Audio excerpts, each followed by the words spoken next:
अच्छा, मैं चंद चीज़ें जो इनके लिए हैं बिल्कुल ऑनेस्टली और ओपनली, मैं जो ड्यू शेयर है सबका वो मैं देना भी चाहूँगा, और आप लोगों की गाइडेंस के लिए भी। Okay, I found a very good presentation because I wanted to do my own presentation also, लेकिन चंद चीज़ें बड़ी अच्छी एक मुझे मिली और वो मैं आप लोगों से शेयर भी करना चाहूँगा, और मैं जिस शख्स का मैंने ये काम लिया मैं उसको क्रेडिट भी देना चाहूँगा। और वो इत्तेफाक से मैं कम्युनिकेट नहीं कर पाया हूँ उनसे, लेकिन बहरहाल very soon I will be communicating with them, और I will be talking on that.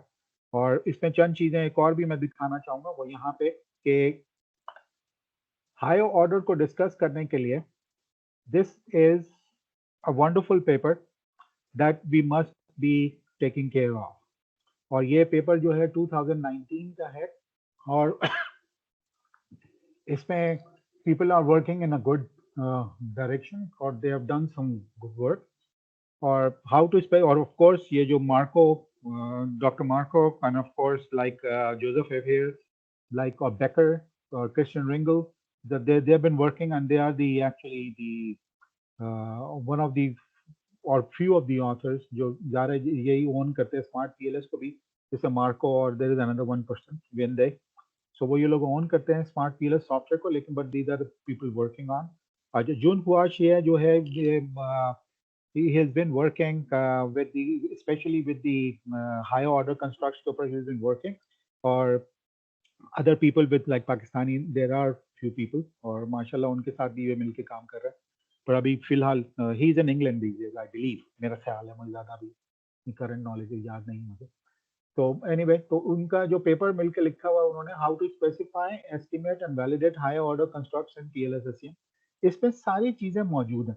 ये सारी पेपर को मैं जो हाईलाइट भी वहां पे किया हुआ है प्रेजेंटेशन में भी, और ये सारी चीजें मौजूद होने के बाद आप इस पेपर को डाउनलोड भी कर सकते हैं, और ये जाहिर है साइंस डायरेक्ट के ऊपर भी आप आसानी से देख सकते हैं कि साइंस डायरेक्ट पर भी अवेलेबल है। और इन सब चीज़ों को देख, इसके अंदर उन्होंने क्या किया हुआ है, मैं जल्दी से आपको रन डाउन से वही बताता हूँ, और वही प्रेजेंटेशन के अंदर भी है।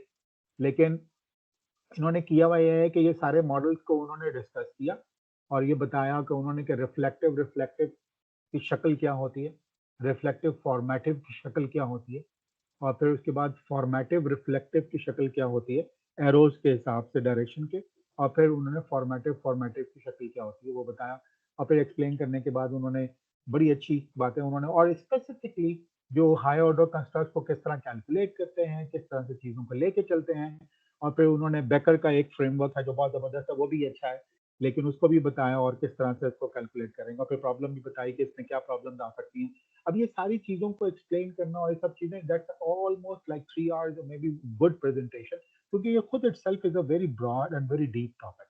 लेकिन इसमें चंद चीज़ें जो आपके लिए आसानी से मिल जाएंगी, और ये सिर्फ मैं ब्राउज कर रहा हूँ कि आपको वैलिडेटिंग हायर ऑर्डर कंस्ट्रक्ट में एक्सटेंडेड रिपीटेड इंडिकेटर अप्रोच जो आमतौर पे लोग करते हैं, और फिर उसके बाद दूसरा जो टू स्टेप मेथड भी है, और जो टू स्टेप मेथड के साथ ही वो भी उन्होंने बताया हुआ कि किस तरह से क्या बड़ी डिटेल के अंदर ये सब चीज़ें, और ये लिटरेचर के लिए भी इंक्लूडेड है, और इसको आप कोड भी कर सकते हो, फिर यहाँ पे टू स्टेज अप्रोच भी है। तो ये सारी चीज़ों के साथ जो है वो अब अगेन एक एक चीज को एक एक बात को एक्सप्लेन करना वो जा रहा है इतने थोड़े से टाइम में आपके लिए भी और मेरे लिए भी पॉसिबल नहीं होता, तो हमको इसलिए टुकड़ों टुकड़ों में चलते हैं, लेकिन कुछ कंट्रीब्यूशन आप लोगों की तरफ से भी आना चाहिए।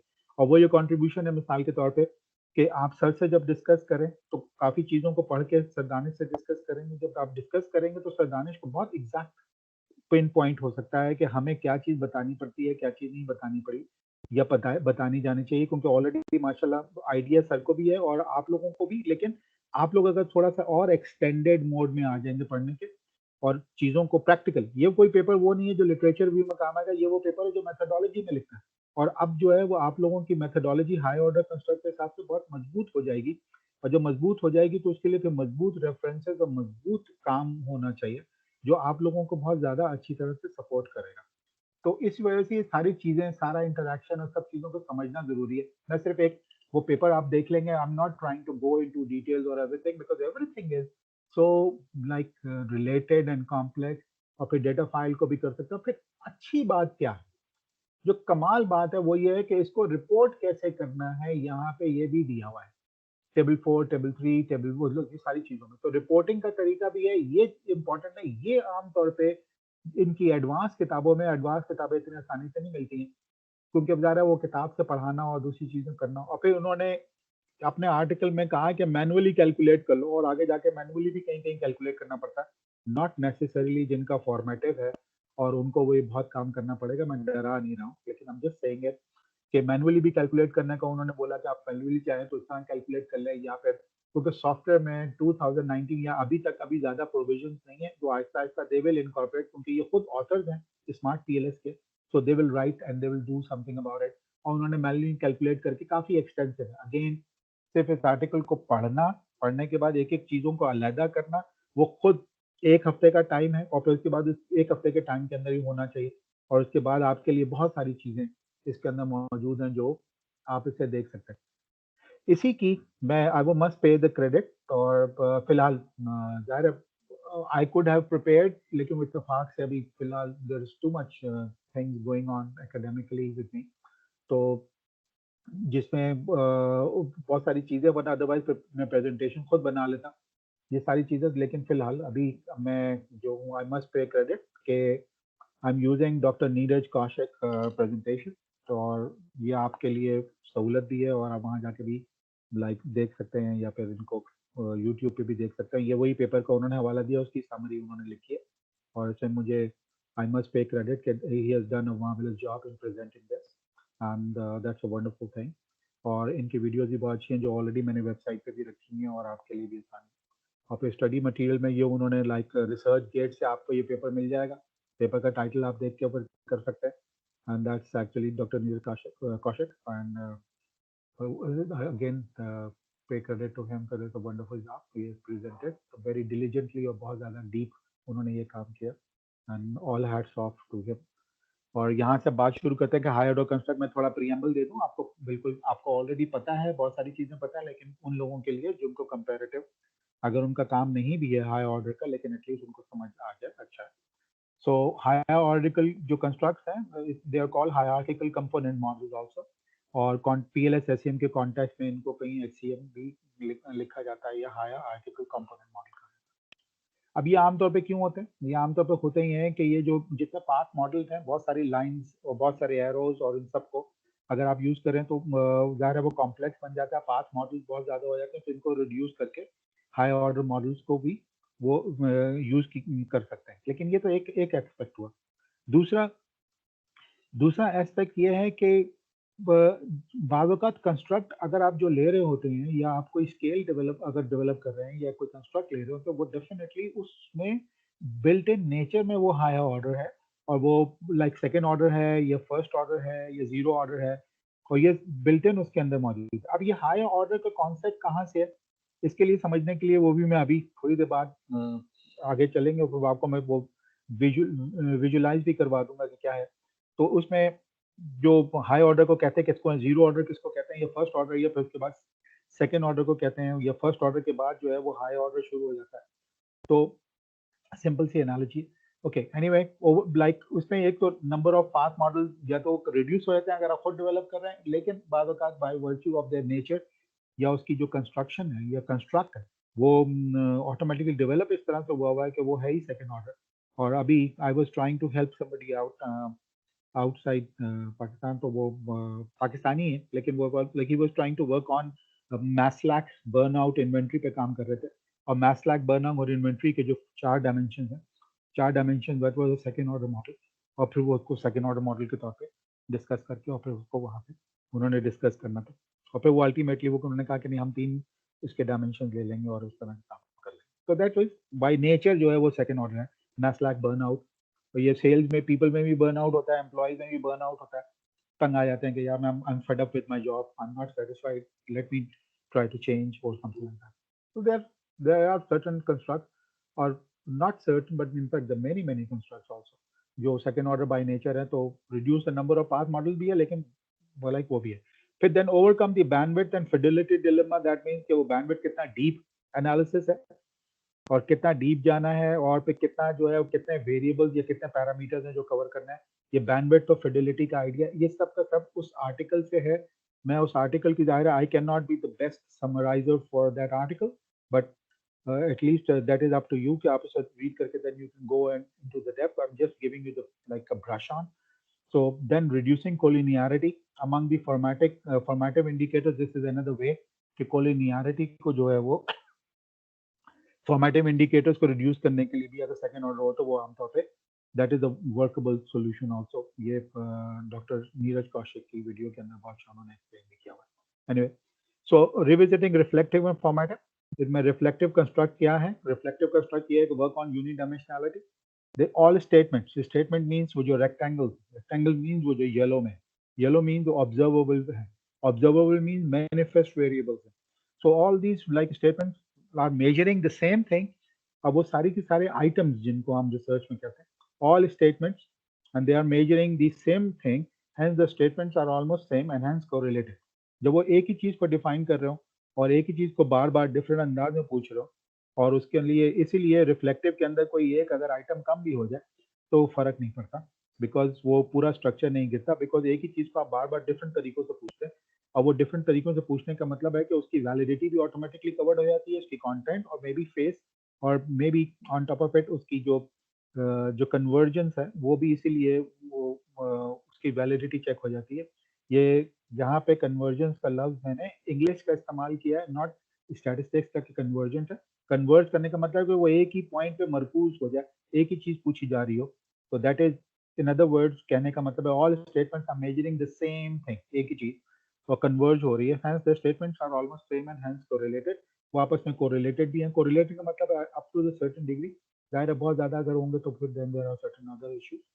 इसी तरह statements are reflections of the construct कि वो पूरा कंस्ट्रक्ट है क्योंकि वो स्टेटमेंट जो है वो किसी कंस्ट्रक्ट को रिफ्लेक्ट कर रहे होते हैं उसको वो एक ही चीज मेजर कर रहे होते हैं तो वो रिफ्लेक्शन है. इस वजह से उनको रिफ्लेक्टिव कहा जाता है. अब जो किसी चीज की रिफ्लेक्शन है तो इसका मतलब है रेज. इस तरह समझे मेरा बिल्कुल क्रूड कॉन्सेप्ट है प्लीज डोंट माइंड दैट. शायद मैं ज्यादा I am more of a visualiser in terms of visualising things. तो मेरे हिसाब से जो रिफ्लेक्शन है वो रिफ्लेक्शन किसी ऑब्जेक्ट से रिफ्लेक्शन जो है कोई रेज निकलेंगी तो किसी चीज पर जाएंगी तो रिफ्लेक्ट करेंगी.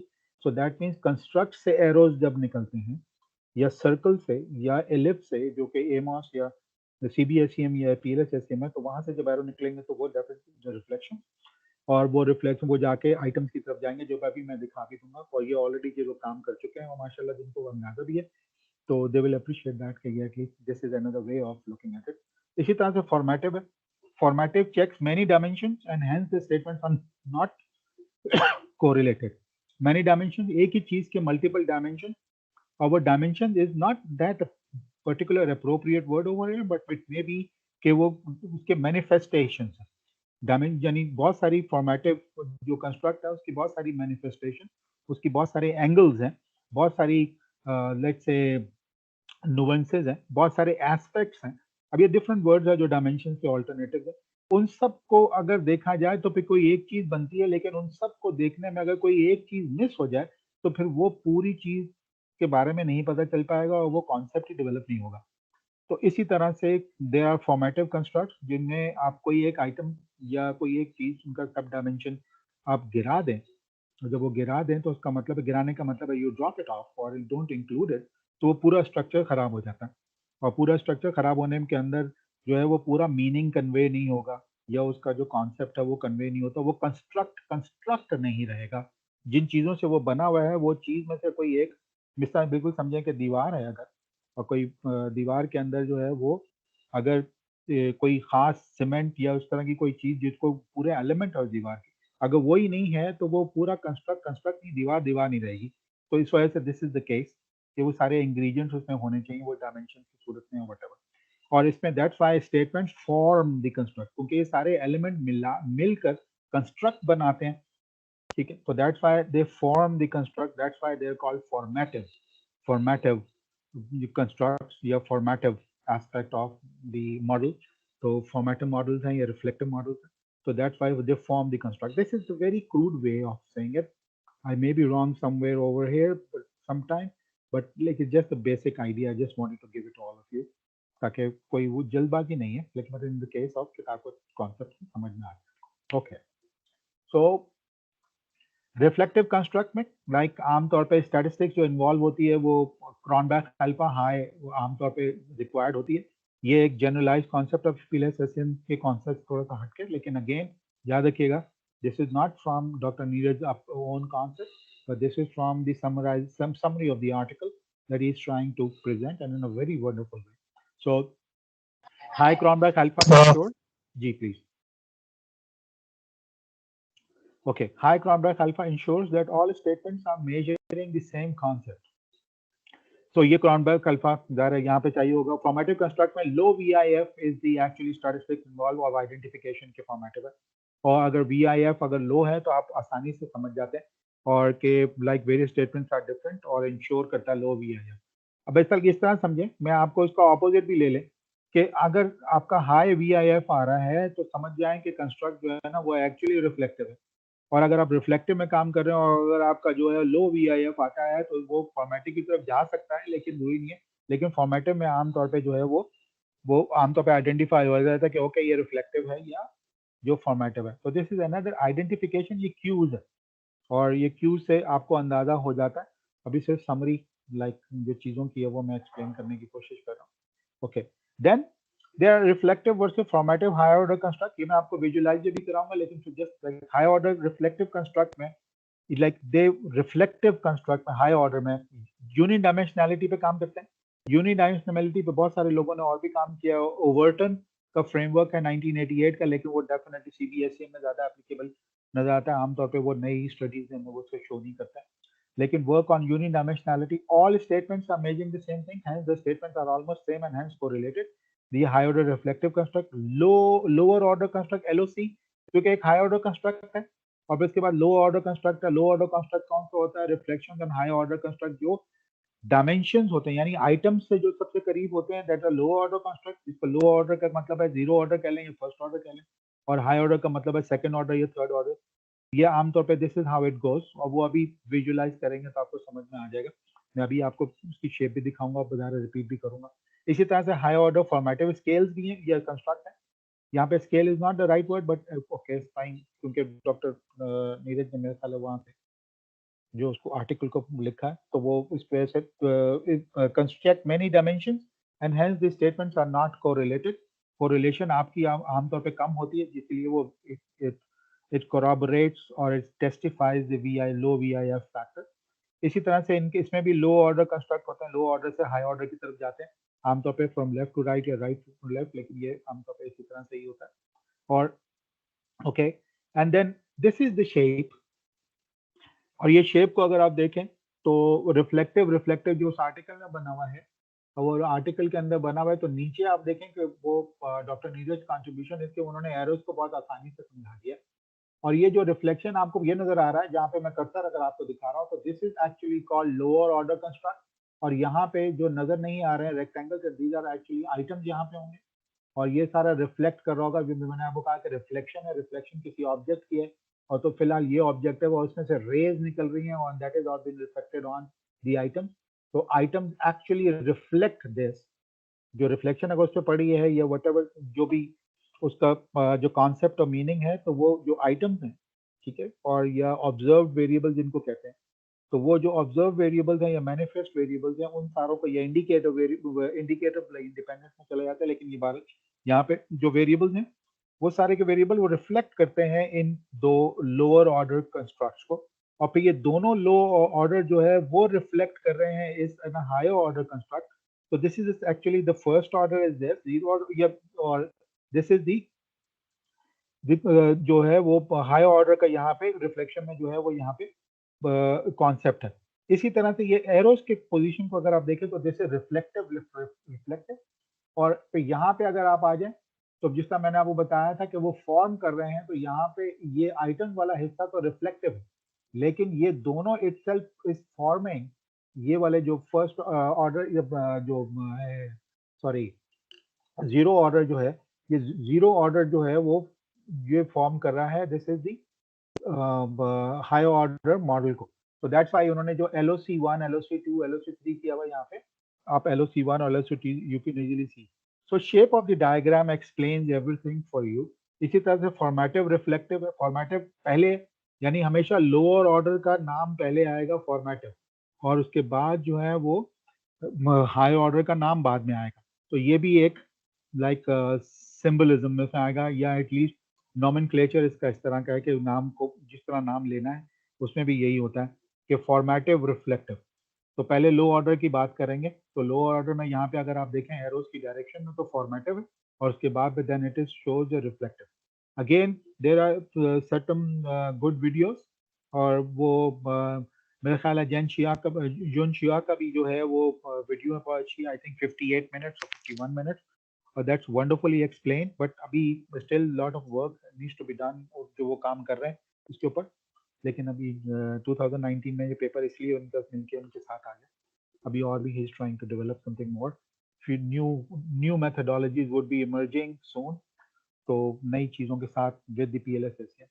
तो फॉर्मेटिव रिफ्लेक्टिव जो है वो ये इस पे भी यहाँ पे जो है वो आप देख सकते हैं। But then there is formative कि दोनों lower order with formative and the higher order is also formative. अब इन सब चीज़ों में ये पॉसिबिलिटीज हैं जो आपके काम में आ सकती हैं, और पॉसिबिलिटी है कि जो आपको पता होनी चाहिए कि while developing, while thinking of a topic, or while devising excuse me, while devising a topic, or while thinking deeper into a topic, के आपके जो कंस्ट्रक्ट हैं या आपके जो वेरिएबल्स हैं जो आप लेंगे, तो उनकी क्या जो स्ट्रक्चरल रिलेशनशिप एक दूसरे के साथ रहेगी और उनकी अपनी नेचर क्या है। They belongs to reflective, or they belong to reflective formative, or whatever formative reflective or formative. तो ये सब बातों का पता इसलिए होना जरूरी है ताकि फिर हर एक की ट्रीटमेंट और उसकी जो एक लेंथ जो काम जाके करना पड़ेगा, तो that is actually the thing जो हमें सब लोगों को पता होना चाहिए काम से पहले। Okay, there are different approaches to handle this, and this is specifying high order construct को जो specify करते हैं वैसे different approaches में extended repeated indicators approach है, और ये इसको भी अभी मैं प्रैक्टिकली भी करके आपको दिखाऊंगा। और उसके बाद जो है there are two stage approach, the embedded two stage approach है, और फिर डिसजॉइंट टू स्टेज अप्रोच है। अब अगर असल में again there is so much depth, तो ये नामों से बिल्कुल ना घबराइए कि ये एम्बेडेड टू स्टेज अप्रोच क्या है और डिसजॉइंट टू स्टेज अप्रोच क्या है, लेकिन they are comparatively very easy to work with, but it's just a technical name that is given to that. और ये क्योंकि लिटरेचर में और क्योंकि बहुत सारे लोगों के लिए बहुत जरूरी है एक जिसमें जिन लोगों की अंडरस्टैंडिंग सोफिस्टिकेटेड है और जिन लोगों की understanding as a beginner level है, तो दोनों को कैरी करने के लिए but there has to be nomenclature और name given to the nature of the work that is been done by that particular technique और अप्रोच। सो तो इसमें डिफरेंट अप्रोचेज हैं। इसमें पहली approach extended repeater indicators approach है और to stage approach है, और फिर इन दोनों टू स्टेज के अंदर एम्बेडेड टू स्टेज है और फिर डिसजॉइंट टू स्टेज। एंड एमॉस के अंदर भी जो यहाँ पे एक प्रॉब्लम है, अगर एमॉस के अंदर कुछ लोग आप में से किसी ने काम किया है सीबीएसएम के अंदर या वैसे किया हुआ, तो इसके अंदर बड़ा आसान था कि यहाँ पे हम बी एफ जी अगर आप देखें तो ये जीरो ऑर्डर कंस्ट्रक्ट अगर है तो उसके अंदर आप बी एफ जी में जो है वो कोवेरियंस का अगर आप करें तो हाई कोवेरियंस के हिसाब से उनके कोरिलेशन आ जाता है। अगर हम इसको एक सेकेंड ऑर्डर में कन्वर्ट करते हैं और बी एफ जी ले लेते हैं तो डेफिनेटली ये क्योंकि ये फिर एक्सोजेनस सॉरी एंडोजेनस हो जाएगा तो एरर टर्म उसके साथ आ जाते हैं सेम सिमिलर लाइक दैट। लेकिन कहने का मतलब है कि B F G is convert like actually being जो है वो something is set about the B F G with the help of B अलग कंस्ट्रक्ट है, एफ अलग है और जी अलग कंस्ट्रक्ट का मतलब उसी का डायमेंशन है, लेकिन ये कहा जा सकता है। यहाँ बताने का मकसद क्या है कि देखें हाउ सीबीएसएम के अंदर हाउ इजी इट इज कि आप इस एरो को फिर आप रिप्लेस कर दें और फिर इस पर रन करें तो फिर उसकी वो कैलकुलेशन आराम से वो आ जाती है और कैलकुलेट कर लेते हैं, वो अज्यूम कर लेता है और वो आइटम ऑटोमेटिकली चल जाता है। But the situation is quite different in PLSSEM. PLSSEM के अंदर अगर अभी कंस्ट्रक्ट अगर बनाते हैं और कंस्ट्रक्ट अगर बनाने के बाद आप यहाँ आइटम रख देते हैं और आइटम रखने के बाद आप जब अगर इस तरह का आप जो सेकेंड ऑर्डर बनाते हैं तो ये एक्चुअली बिल्कुल खामोश हो जाता है। खामोश होने का मतलब रेड है और रेड में you can not do. Let me try to show you one thing, let me try to share my screen on that. अगर आप ये देख लें, मैं यहाँ से ये एरो जो है वो मैं ये हटा रहा हूँ और इसको अगर फिलहाल मैं इसको रिमूव कर दूँ और ये यहाँ से let me put it this way के मैं अगर एक ही गो में मैं यहाँ से पकड़ के अब यहाँ पे मैंने मैं यहाँ से एक और चीज भी अनहाइड करके और शो करके, और लेट मी सी के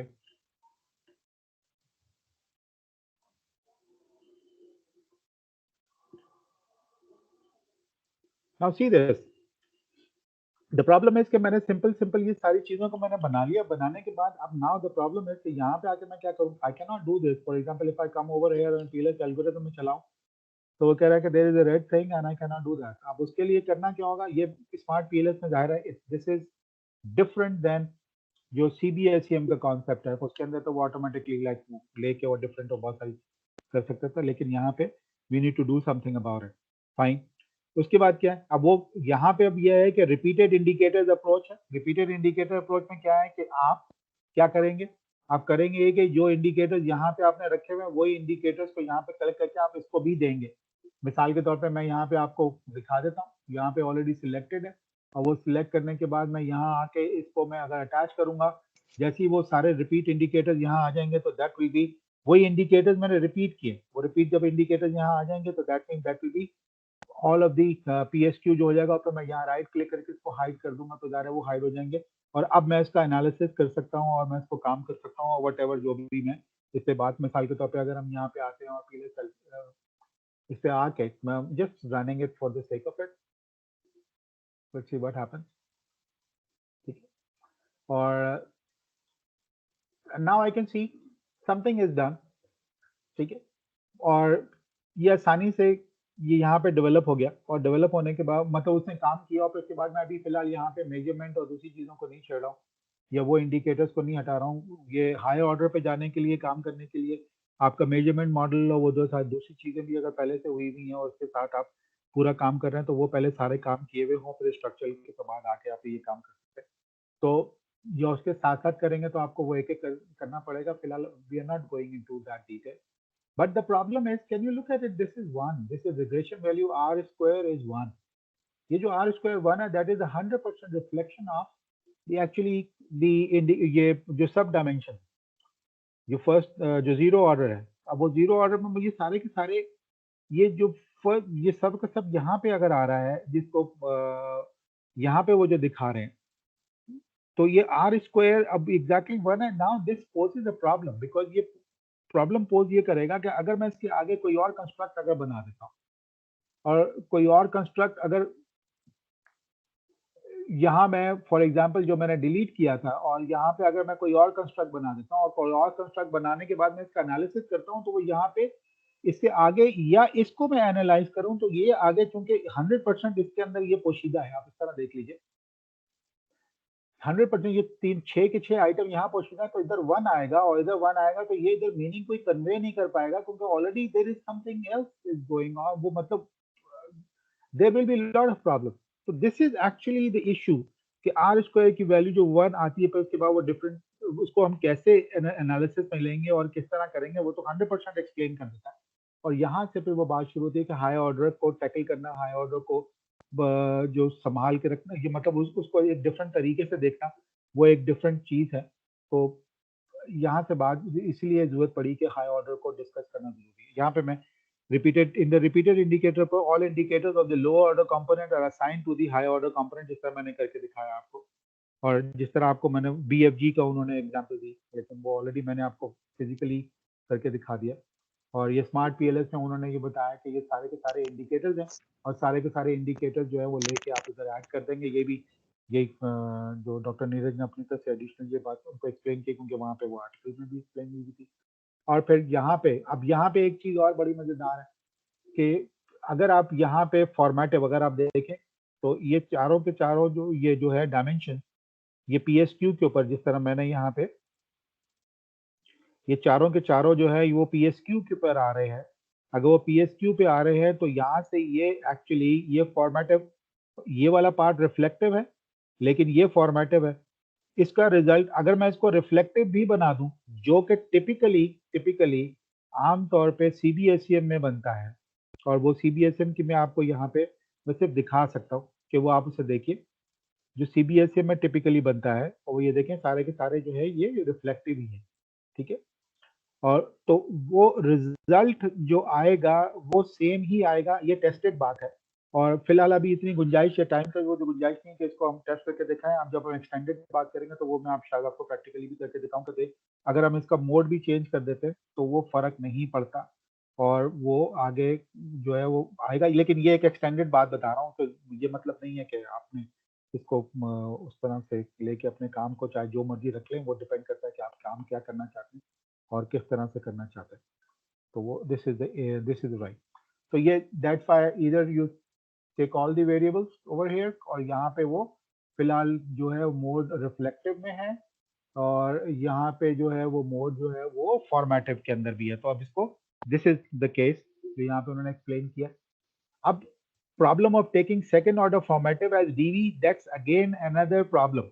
जो डीवी को जो मैंने आपको बताया था कि अगर मैं फॉर एग्जांपल ये चारों की चारों वैल्यूज को मैं ले लेता हूँ, डीवी का मतलब है कि जाके सारे के सारे उसके जो है एंडोजेनस है। एंडोजेनस का मतलब है प्योर रिग्रेशन वाला कॉन्सेप्ट है। और वो रिग्रेशन वाला कॉन्सेप्ट क्या है, अभी फिलहाल इसको इग्नोर कर दें, फिर इसको अगर स्टडी कर लें तो इसका मतलब है कि ये 4 डायमेंशन, और 4 डायमेंशन एक्चुअली ये इंडिपेंडेंट वेरिएबल जिनको आप कहना चाहें कह सकते हैं। और independent variable all they are pointing towards the dependent variable, PSQ is the dependent variable. This is how what it says के रिग्रेशन है या वो डिपेंडेंट वेरिएबल है। इसी तरह यहाँ पे डिपेंडेंट वेरिएबल मैंने यहाँ नाम नहीं लिखा है, लेकिन this is communication, this is extrinsic intrinsic communication and this is extrinsic communication. और ये यहाँ पे कम्युनिकेशन का जो कॉन्सेप्ट है वो यहाँ पे है फिलहाल। तो कहने का मतलब है ये डिपेंडेंट है। तो ऑल दीज थिंग्स, ये सब चीजों के साथ ये समझना जरूरी है कि ये हो क्या रहा है। हुआ ये है कि यहाँ पे जब आप इनको जब एनालाइज करते हैं, जिस तरह मैंने आपको दिखाया, तो ये वैल्यू यहाँ पे 1 आ जाती है और ये रिफ्लेक्टिव फॉर्मेटिव में है। वो शक्ल अब आप देख के बहुत आसानी से पहचान सकते हैं, that's not a big deal. So यहाँ से रिफ्लेक्टिव है और फिर यहाँ से फॉर्मेटिव है, ठीक है। जिस तरह यहाँ पे भी अगर आप देखें तो यहाँ से रिफ्लेक्टिव है और यहाँ से फॉर्मेटिव है, ठीक है। तो this is what the concept है। और जब ये 1 वैल्यू आ जाती है तो फिर इसका जो है वो प्रॉब्लम ये होता है कि आगे जाके इंटरैक्ट नहीं करता। अब वो 1 वैल्यू जब आ जाए, और यहाँ पे देखें डॉक्टर नीरज कौशिक ने बहुत अच्छा एक्सप्लेन भी किया कि अगर वो रिफ्लेक्टिव फॉर्मेटिव है, यहाँ प्रूफ दे दिया एक छोटा सा ताकि हम बाद में भी देख सकते हैं। लेकिन अगर अगर हम इसको फॉर्मेटिव फॉर्मेटिव कर दें, गौर से देखिएगा, एरोज को यहाँ पे देखिएगा और यहाँ पे, ये आपके लिए एक वो भी एक इंपॉर्टेंट बात है नोट करने की, छोटी सी बात है लेकिन अभी एनालिसिस नहीं, मैं ये सारी ग्राउंड वर्क प्रिपेयर कर रहा हूँ आप लोगों के लिए। तो ये 1 अगर आएगी वैल्यू और अगर इसको फॉर्मेटिव में करें तो that is also almost equal to 1.993। So this is the concept कि कोई खास फर्क नहीं आता, बल्कि ना होने के बराबर डिपेंड करता है ड्यू टू सम रीजन को इस वजह से, वरना एग्जैक्टली वो 1 भी करीब करीब 1 के भी आ जाता है।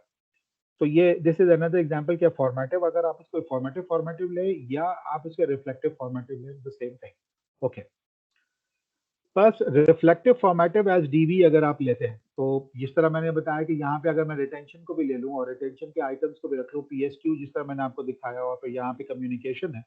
लेकिन अब मसला ये है कि यहाँ पे ये अगर 1 है तो ये एग्जैक्टली 100% सिग्निफिकेंट और नॉन सिग्निफिकेंट का पता नहीं चलेगा, क्योंकि ये तो यहाँ पे एग्जैक्टली 100% है और ये यहाँ पे जाके उसको असर करेगा, तो फिर इनका असर मुझे गायब हो जाएगा। जरा आप बात समझने की कोशिश कीजिएगा यहाँ पे कि जो जो पीएसक्यू के डायमेंशन हैं, ये डायमेंशन का मुझे रिजल्ट सही तरह से आइडेंटिफाई नहीं होगा, क्योंकि जब 100% ये ये इन दोनों को रिफ्लेक्ट कर रहा है तो कुछ कंट्रीब्यूशन इधर भी कर रहा है। जब वो इधर कंट्रीब्यूशन कर रहा है तो फिर इनका असर जो है बीच में गायब हो जाता है, क्योंकि ये इसकी वजह से ये यहाँ पे भी 1 है।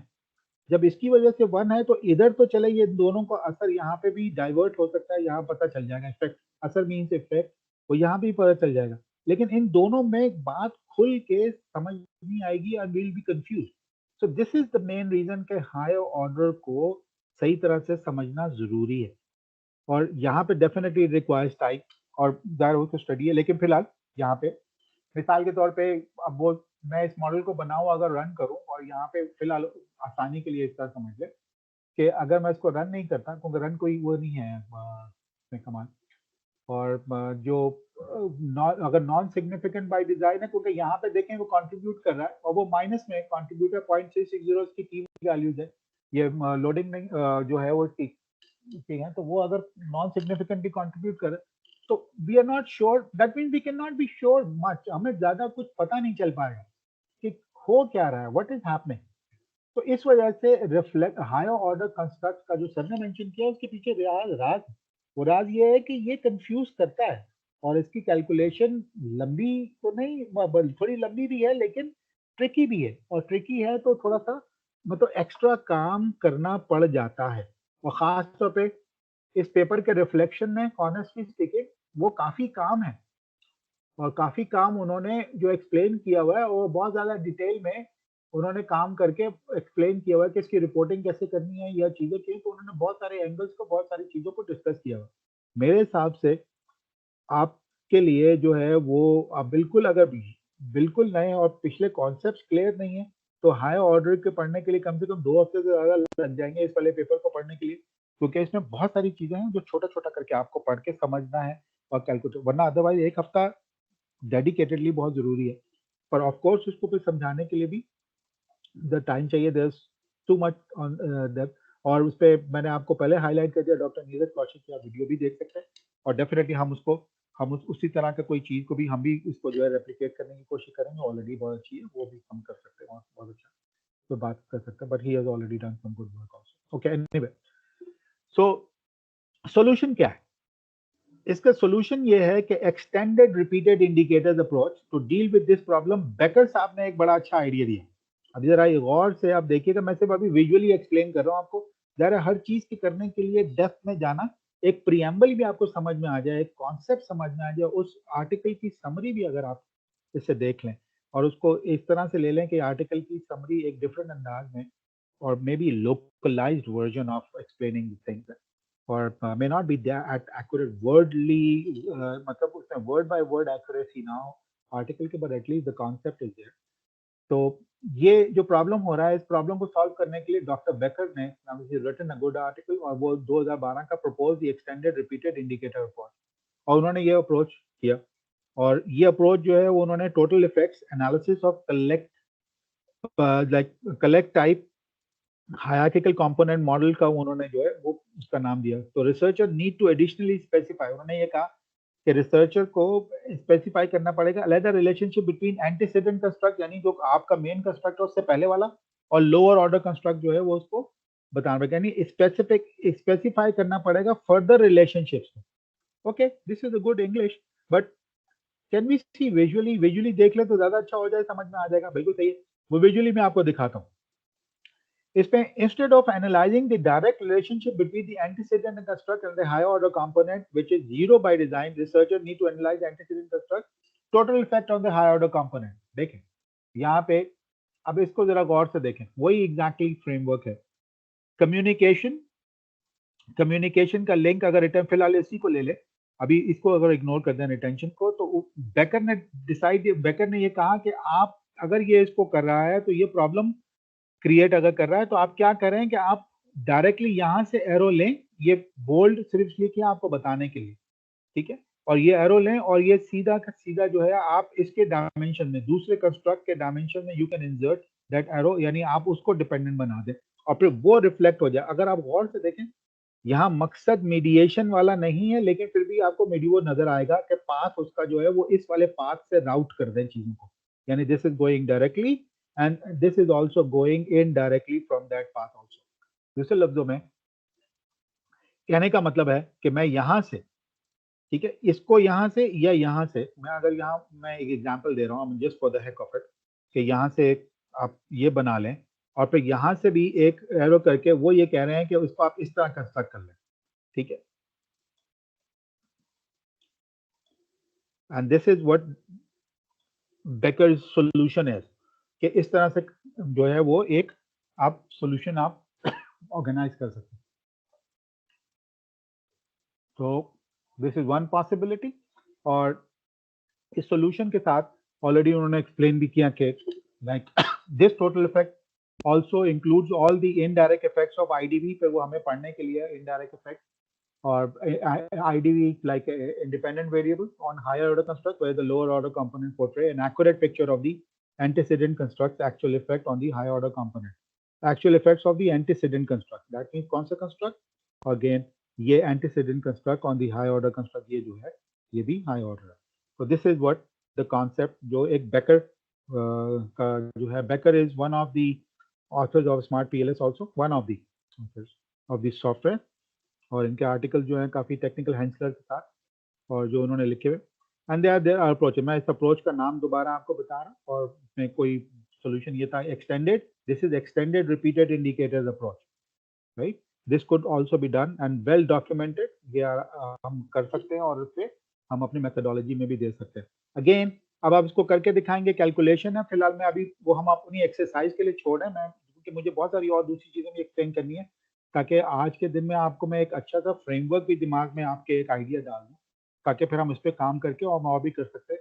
अब प्रॉब्लम ये है कि मैं अपने तरफ से जो आप लोगों को सब चीजें जल्दी जल्दी बता सकूंगा, बता दूंगा, समझ में नहीं आएगा तो सर दानिश का और ज्यादा और मेरा कम, लेकिन हमारा जो है वो कर्ज तो उतर जाएगा, लेकिन आपको समझ नहीं आएगा तो फायदा क्या हुआ सारी एक्सरसाइज का। तो इसलिए पहले थोड़ा सा एक स्ट्रक्चर या फ्रेमवर्क आपके दिमाग में बने कि दो okay this is something is going on and everything. और मैं सारी वो सोर्सेज इस्तेमाल कर रहा हूँ और हर सोर्स की जगह भी बता रहा हूँ मैंने कहाँ से लिया।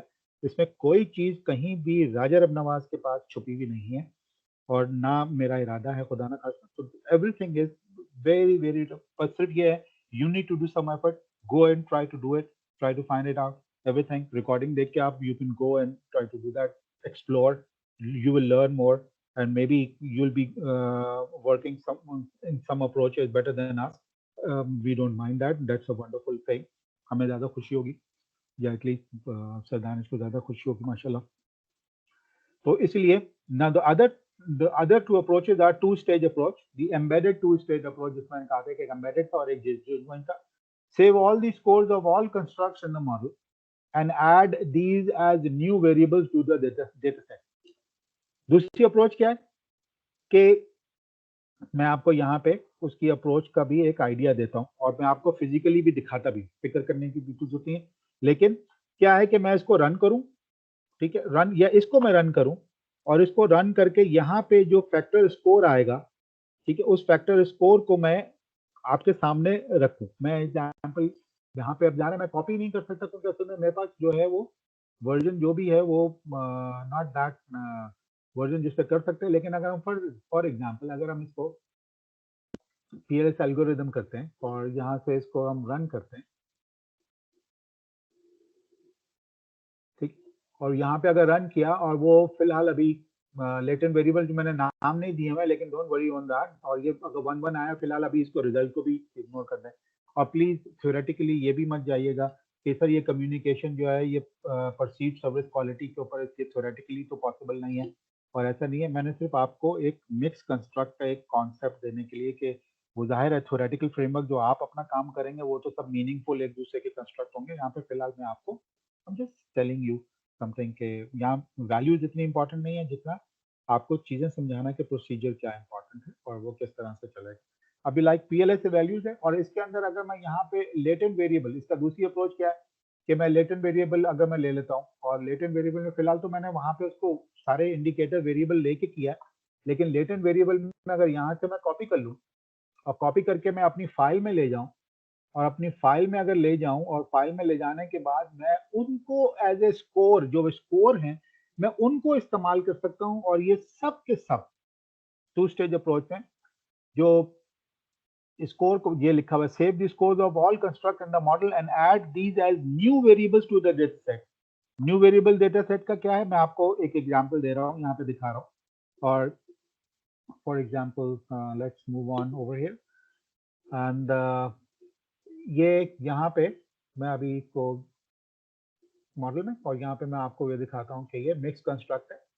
मिक्स कंस्ट्रक्ट में अगर आप गौर से देखें तो यहाँ पे ये सारे के सारे जो सॉरी रॉ फाइल में देख लें, रॉ फाइल के अंदर यहाँ पे वो आगे वो आपको नजर आएंगे, मैं आपको दूसरी जगह से भी दिखा देता हूँ। और ये सारे के सारे यहाँ पे ये देखिए, यहाँ पे empathy, extrinsic, intrinsic, reliability, responsive और रिटेंशन, ये सारे के सारे वो स्कोर हैं जो वहां से कैलकुलेट हुए हुए।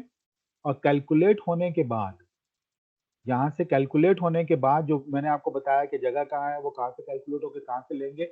अब चूंकि मैं यहाँ से कॉपी नहीं कर सकता तो मुझे फिर एक दूसरा मेथड तक अपनाना पड़ा कि वो जा रहा है, मैं यहाँ से मैं नहीं कर सकता, I can not select and I can not export I can not even excel format में मैं नहीं कर सकता हूँ. तो definitely what I have to do is, वो I have to take the data file और फिर वो डेफिनेटली, और ये डेटा फाइल भी डॉक्टर नीरज कौशिक की वेबसाइट, उनकी जो यूट्यूब की वीडियो उसके नीचे उन्होंने रखी हुई डिस्क्रिप्शन में, और वो आप डाउनलोड करके you can experiment and you can do that. That's not something, कोई सीक्रेट नहीं है, कोई ऐसी बात नहीं है. मैंने उसको सिर्फ 100 के डेटा पे लिया ताकि वो ये इस जो अभी फिलहाल स्टूडेंट वर्जन है, स्टूडेंट वर्जन में ये डूएबल हो जाए, काम करने के लायक हो जाए. तो ये वैल्यूज जो है उनकी वीडियो से मुख्तलिफ भी आ सकती है. डेफिनेटली मेरा डेटा जो है वो इतना नहीं है जितना डॉक्टर नीरज कौशिक की. एनीवे, सो लेटेंट वेरिएबल का आप यहाँ पे स्कोर ले सकते हैं. जब आप स्कोर लेंगे तो डेफिनेटली मॉडल चेंज हो जाएगा. मॉडल क्या चेंज होगा? मॉडल चेंज ये होगा कि मैं इनको अब आइटम्स के तौर पे ले सकता हूँ. मैं यहाँ आपके सामने मैं क्रिएट करके दिखा रहा हूँ कि 2 स्टेज अप्रोच में क्या है. एक स्टेज में एक स्कोर बना लें, और स्कोर बनाने के बाद आप उसे वेरिएबल के तौर पे ऐड कर लें. Look at this. Save the scores of all constructs in the model and add these as new variable to the data set. Construct scores are used as indicators in the higher order construct. रुक जाइए, मैं अब इसको आपको physically मैं यहाँ पे model आपके सामने बनाता हूँ, और मॉडल बनाने के बाद विल डू दैट के will try to make new model. और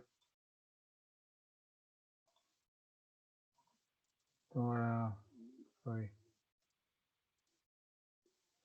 तो 5 मॉडल मैं नया ले लेता हूँ, और 5 मॉडल में नया लेकर फॉर एग्जांपल यहाँ पे लिख देता हूँ 2 step.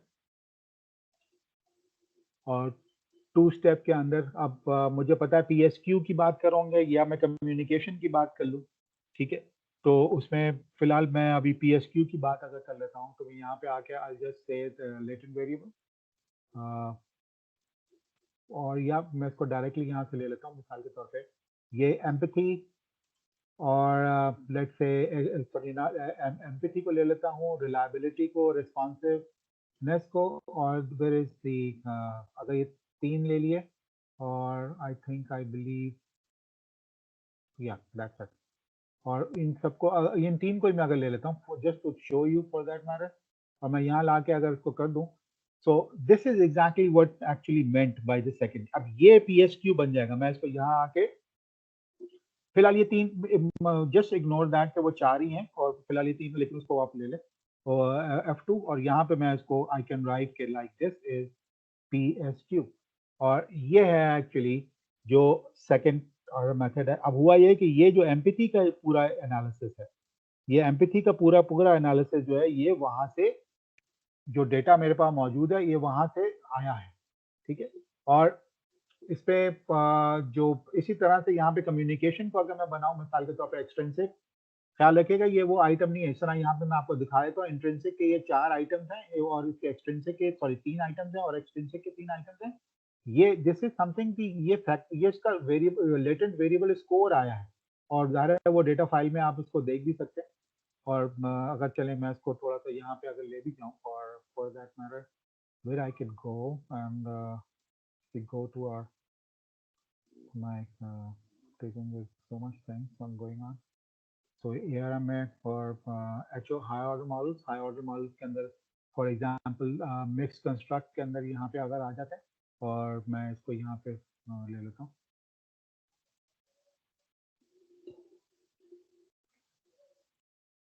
Just to show you कि वो डॉक्टर नीरज कौशिक ने उसको सॉल्व करके ये देखें, जो empathy, extrinsic, intrinsic, reliability, responsiveness, फिर रिटेंशन, ये सब के सब जो है उन्होंने कैलकुलेट किए हैं.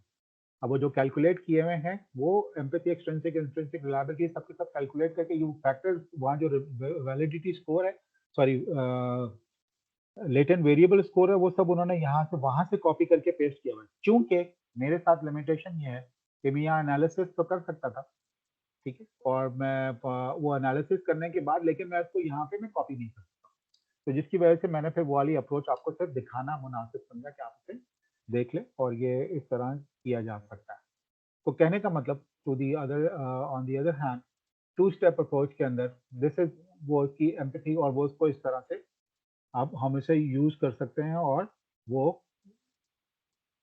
देख सकते हैं. मैं पहले इसको एक नज़र और देख लूँ कि हमारे पास कोई एक चीज़ मिसिंग तो नहीं है कहीं पे भी, और हाउ कम और like we just having it, और may be somewhere down the line कहीं ना कहीं वो कोई चीज़ मौजूद होगी. एनीवे, तो तो ये सब चीजें हम इसको, this is what the approach is for you embedded two stage approach. Construct, अब ये देखिए अब मीनिंगफुल हो गया। Construct scores are used as indicators. So you can see over here, जो मैंने स्कोर वहां पे ले गया एक्सेल में लाने के बाद मैं फाइल दोबारा लेकर आया यहाँ पे। जब लेके आने के बाद इसको जब मैंने स्टडी किया तो ये एक्चुअली जो है वो इंडिकेटर्स है कि एम्पैथी, रिलायबिलिटी और रिस्पॉन्सिवनेस, ये भी इंडिकेटर्स के तौर पे आ गए। हालांकि ये डायमेंशन थे, और ये डायमेंशन कैसे थे मैं आपको बाबा हाईलाइट कर रहा हूँ। ये एक्चुअली यहाँ पे एम्पैथी, रिलायबिलिटी और रिस्पॉन्सिवनेस, टेंजिबिलिटी का फिलहाल वहाँ रिफ्लेक्ट नहीं हुआ, कोई बात नहीं, दैट्स ओके। लेकिन ये डायमेंशंस थे। इन डायमेंशंस को, यानी ये वाला हिस्सा हमने लेटेंट वेरिएबल स्कोर के तौर पे उसको हमने जो है वो इंडिकेटर बना दिया, और यही उन्होंने ऑथर्स ने लिखा। All other constructs in the model are measured with single items that capture each construct latent variable scores from the previous stage। और डेफिनेटली वो सिंगल आइटम पे आ जाएगा ना। सिंगल आइटम पे क्यों आ जाएगा?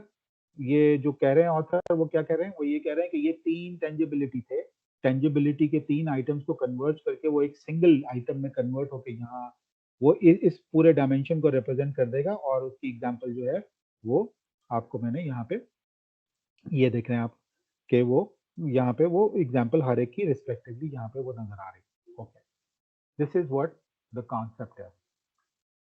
Okay, then there is the disjoint two stage approach. अब again क्या है? Save the construct score but only those of the lower order components in stage 2। these two scores are then used to measure the higher order construct. Different from the embedded 2 approach, all other constructs in the path model are estimated using their standard multi-item measures as one stage। अब वो multi item measures को one stage के तौर पर use करेंगे। यहाँ पे already उन्होंने दिखाया एक बार कि वो एक्सेल फॉर्मेट में, ये देखें वो एक्चुअली वो क्या कर रहे हैं, लेटेंट वेरिएबल को यहाँ पे एक्सप्लेन कर रहे हैं डॉक्टर नीरज साहब कि ये मॉडल है। वही एग्जैक्टली मैंने आपको करके दिखाया, वही एक्चुअली वो भी वही जो है very rightfully is explaining. So latent variable पे आए, एक्सेल फॉर्मेट में करें, और फिर एक्सेल के अंदर जाके उनको कॉपी करें। कॉपी करने के बाद then actually import data file, दोबारा से डेटा फाइल को इंपोर्ट करें, और दोबारा से डेटा फाइल को इंपोर्ट करने के बाद then you can bring it back, और आप जा रहे वो उसी जो वेरिएबल्स को वो ऐड कर लेंगे, और फिर उसके बाद आप वो वाली डेटा फाइल ले लीजिए, और डेटा फाइल लेके अपने मॉडल के अंदर जो है वो फिर अब आप यहाँ से जो जिस तरह मैंने चूज किया, अब वो देखें वहाँ उन्होंने PSQ को जो है इसके आइटम्स को सारों का, ये देखिए यहाँ पे PSQ के सारे आइटम्स को उन्होंने इस तरह रिप्लेस कर दिया। मैंने वो पूरा मॉडल नहीं बनाया हुआ था, लेकिन आपको मैंने सिर्फ PSQ के हवाले से वो मैंने दिखाया कि ये वो उसको वो उन्होंने एक्सप्लेन कर दिया। फाइन। अच्छा, अब इसका जब एनालिसिस करेंगे तो look at the R values, ये एग्जैक्टली 1 नहीं है। ये है मेन पॉइंट जो आपको समझना है, ठीक है। और मैं यहाँ पे आपके लिए बहुत सारी चीजें आपके करने के लिए छोड़ रहा हूँ, मैं फ्रेमवर्क आपको पूरा बता रहा हूँ। आपको मैंने डॉक्टर नीरज कौशिक की वीडियो का भी बताया, वहां से भी आप असेस अपने आप को कर सकते हैं। ये वीडियो भी अवेलेबल है और ये भी आप देख सकते हैं, तो सारी चीजें आपके लिए अवेलेबल, ठीक है। This is something extra, I am just trying to save some time for you and for me, but at least to give you a foundational concept, ताकि आप इसे फिर then you can build on and then you can read. But don't forget कि वो जो article है, वो article आपने मिस नहीं करना, इसको पढ़ना जरूर है, क्योंकि इसके अंदर बहुत सारी डिटेल में बहुत सारी बातें जो दी हुई हैं, जो which is may be worthy, हर एक के लिए नहीं है। हर एक का जो काम है उसके हिसाब से वो अपनी चीजों को पिक करके कैन गो फॉरवर्ड। अगर कोई रिसर्च में ज्यादा जाना चाहता है तो वो फिर डेफिनेटली इन सारी चीजों को पढ़ के प्रैक्टिकली कर सकता है। तो कहने का मतलब है, again coming back to my point, like we, Dr. Danish, mashallah, better than me, of course. So wo can always open the door for you. You have to walk through that door because this is exactly the case. This is how we learn. तो कहने का मतलब यहाँ पे जो है, फिर मैं इसको थोड़ा सा कि आप जब डेटा फाइल को करेंगे और उसको दोबारा रन करेंगे, और यहाँ पे जिस तरह मैंने आपको बताया कि आप मॉड्यूल में इसको रन करें, तो इस मरतबा हालांकि पहले 1 आ रही थी वैल्यू जो आपने देखी और PSQ की, और अब जो है वो 1 नहीं है, क्योंकि वो एग्जैक्टली नहीं है, क्योंकि अब वो उसके जो लेटेंट वेरिएबल स्कोर इस्तेमाल हुए हैं, और वो स्कोर इस्तेमाल होने के बाद वो यहाँ पे उसको वो रिफ्लेक्ट करे। अब यहाँ पे 0.1.5 का वो फिलहाल जो है, कहने का मतलब है कि वो 1 अभी नहीं है, इसका समझ लें। Don't go with the numbers and rating, वो डिपेंड करता है कि वो दूसरी और क्या इंटरेक्शन नहीं है, तो वो उन्होंने एक मकसद था दिखाने का और बताने का। Okay, then there are modes अब मोड्स में वेटिंग स्कीम और उसको एक्सप्लेन किया हुआ है, एस्टिमेटिंग हाई ऑर्डर कंस्ट्रक्ट में मोड ए और मोड बी। मैं अभी इतनी ज्यादा डिटेल में आप लोगों के लिए नहीं जाऊंगा, लेकिन अभी फिलहाल आप लोग इसे again validating high order construct को वैलिडेट कैसे करेंगे इसको भी आप देख सकते हैं। लेकिन एक बेसिक कॉन्सेप्ट मैंने आपको सिर्फ अभी समझाने की जरूरत है, और वो जो थी वो मैंने जरूरत है, पैरामीटर्स को रिपोर्ट कैसे करेंगे ये चीज मैं डायरेक्टली आपको मैं यहाँ बता रहा हूँ। This is something very interesting for us. ये है इंपॉर्टेंट कि parameters to be reported in measurement model. Measurement model में रिफ्लेक्टिव में आप क्या चीजें रिपोर्ट करेंगे, अब वो ये सारी की सारी चीजें रिपोर्ट करेंगे। Internal consistency, chronometric alpha, composite reliability, ये ऑलरेडी आपको पता है।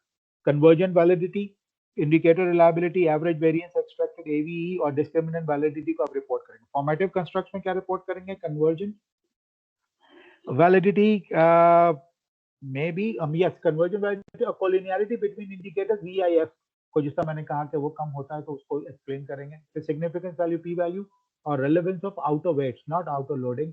Outer weights standard and unstandard beta के साथ वो जो ऑलरेडी वो उसको माना जाता है या उसको कहा जाता है, तो वो उसके हिसाब से आप उसको रिफ्लेक्ट करेंगे। फाइन। फिर parameters to be reported in structural model में क्या है, significance values, VIF, PLS predict. Now this is again it's a research paper है, which I like. Let me try to show you something. If I can hire models में, this is another paper by, ये मेरा Zotero की window है और इसमें baker का 2012 का पेपर है जो मैंने आपको, जो इसमें बार बार मेंशन हुआ है, और ये पेपर भी मैं आपको दिखाता हूँ। दिस इज द पेपर, और जो John Michael Baker and Christina Klein, so इसके अंदर भी वही सारी बातें, लेकिन ये सब चीज़ों के साथ काफ़ी डिटेल के अंदर है, और उसमें one can go at depth. मैं ये सारी चीज़ें हाईलाइट आपके सामने इसलिए कर रहा हूँ कि आपको एक एक्सपेंशन या होराइजन आपका डेवलप हो कि things are available, it's just the way that how do you go and how do you find it out. तो सारी चीज़ें अवेलेबल हैं और उसको आप देख सकते हैं। तो सारे पैरामीटर्स रिपोर्टेड इस वाले पेपर में भी हैं और दूसरे में क्या रिपोर्ट करना है। अब इसमें PLS प्रिडिक्ट के बारे में और IPMA के बारे में, PLS प्रिडिक्ट के बारे में वो पेपर जो है वो सॉरी टू से जोटेरो में समवेयर ओवर है, में भी रिपोर्टिंग है शायद यहाँ पे है, और इस पे PLS प्रिडिक्ट का मैंने स्पेशली डाउनलोड नहीं किया, लेकिन PLS प्रिडिक्ट का इसके अंदर भी है। दिस इज अगेन 2019 का पेपर है, इसको भी आप डाउनलोड कर लेना जस्ट टू हाईलाइट दिस। ठीक है, ये आपको उनकी रिसर्च गेट की वेबसाइट पे भी मिल जाएगा, और मैं इसलिए दिखा रहा हूँ कि ताकि अगर वीडियो देखें तो आपको नाम याद आ जाए। और इसमें when to use and how to report the result of PLS system, इससे पहले जो चीज़ें थी वो भी हैं, मुझे भी कुछ याद है, लेकिन अब चूंकि ये 2019 का पेपर है तो I think this is much more reliable and this is what it actually says 2019। तो it is much more reliable, और इसकी चीज़ों को हम देख के और we can do that. So this is something for all of you that you should go and try to understand from there. Okay, okay, and यहाँ से आने के बाद so we'll move. Sorry,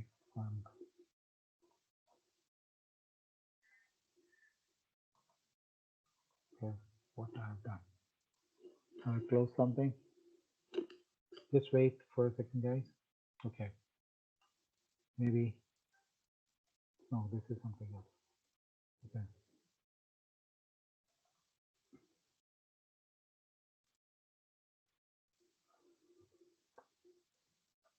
Sorry, guys, because of the so other approaches. This is so far we have come far. और इसमें मैंने आपको बताया कि वो फिर आप इसको इंडिपेंडेंट टू स्टेज में फिर आप इसमें ले सकते हैं। फिर मोड्स में हम आगे थे, और आगे आने के बाद हम पैरामीटर्स को रिपोर्ट क्या करना है और किस तरह से उसको पैरामीटर को रिपोर्ट करेंगे। This is what it is, doctor Neeraj Kaushal, and this is so far the understanding of it. Practically मैंने करके डेटा फाइल आपके लिए सब चीज़ें छोड़ दी हैं ताकि आप उसे रिपीट भी करें, और फिर ज़्यादा सवाल आप करेंगे, क्योंकि जब तक मैं इसकी डिटेल में बात करूंगा आप लोगों से और सब दिखाऊंगा तो इसको मैनुअली कैसे कैलकुलेट करना है, और वो बहुत सारी चीजें, क्योंकि मैं अगर अभी आपको फिलहाल सिर्फ बता दूं कि इसको ऐसे कैसे करेंगे और जल्दी कर लेंगे, वो आपका मकसद हल नहीं होगा, और आप वो वाली चीजों को हाईलाइट नहीं कर पाएंगे जो आपको करना चाहिए, जो होना चाहिए। तो इसकी वजह से मैं यहाँ पे I'm just taking this research paper. ये जो पेपर है इसके अंदर जो मेंशन हुआ हुआ है हाई ऑर्डर कंस्ट्रक्शन, इसमें जो चीजें सारी मेंशन हुई हुई हैं कि कैसे कैलकुलेट करना है और किन चीजों को किस तरह से कैलकुलेट करके, every single method has been given. अब ये सारी चीजों को बताने के लिए एट डेप्थ और आपका प्रॉब्लम का सोल्यूशन निकालने के लिए it required lot of effort in terms of कि अभी फिलहाल इतने शॉर्ट टाइम में वो नहीं दे सकता, फिलहाल एजेंडा भी हमारी दूसरी चीजों का, लेकिन मैं ब्रश अप आपको कर रहा हूँ। और इतफाक से सर दानिश का माशाल्लाह कमाल देखिए कि उन्होंने वो चीजें ऐसी पिक की हैं जो आपके लिए बहुत कारआमद है, लेकिन it requires depth and that so nice of him that he goes deep. बल्कि वही समझ लें जो बात है कि फिडिलिटी है और उनकी जो डीप और डेप्थ है जो उनकी फिडिलिटी में काउंट हो जाता है उनकी स्किल का, कि वो आप लोगों के लिए इतना डीप जाके सोच रहे हैं वो समथिंग कि वो इतना आप उसको कर सकें। और I am just one element to assist him, आप लोग भी माशाल्लाह उनकी हेल्प करते हैं। So this is one angle. और यहाँ फिलहाल I just say I stop over here with this